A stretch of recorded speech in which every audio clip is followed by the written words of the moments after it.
Well, marking the end of his official visit to Sri Lanka, the United Nations independent expert on the effects of foreign debt and human rights, Johan Pawlowski, convened a press conference in Colombo this morning. His official visit to the country commenced on the 3rd of September 2018 upon the invitation of the Sri Lankan government.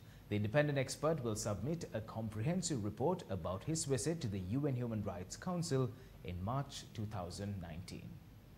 The UN independent expert on foreign debt and human rights spoke about debt repayment, government's efforts to combat corruption, money laundering, project financing and microcredit.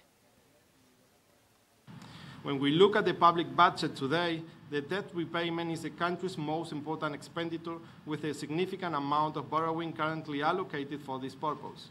Those loans having an important impact on debt servicing, given their higher interest and shorter debt maturity. Debt vulnerabilities of the country need to be managed with extreme care. Social spending should not be cut in order to repay increasing debt if less harmful policy options are available. In the realm of preventing and combating corruption, I commend the government and the parliament for having established in May this year special courts to handle cases specifically related to bribery and corruption.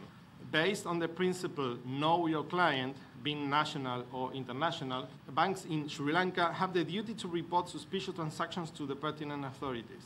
However, because tax evasion is not considered the predicate offense in the country, therefore it cannot be the basis for money laundering, banks have no duty to report suspicious transactions that could involve tax evasion of the clients. I urge the government to close this legal gap and request help from the banks to improve tax collection.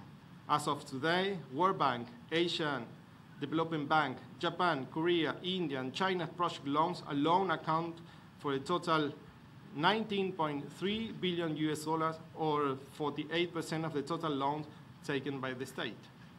However, the Sri Lankan legal framework does not establish the obligation to conduct a comprehensive and ex-ante human rights impact assessment of infrastructure projects.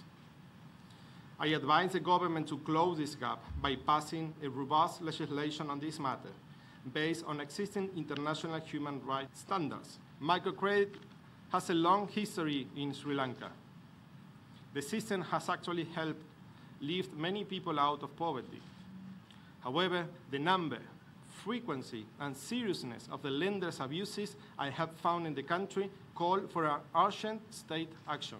Women are at times exposed to psychological and physical violence by these collectors. It was brought to my attention that in some cases, women were pressured by collectors to exchange sexual favors for installments. I have learned of cases of borrowers who tried to sell their kidneys to repay the loans.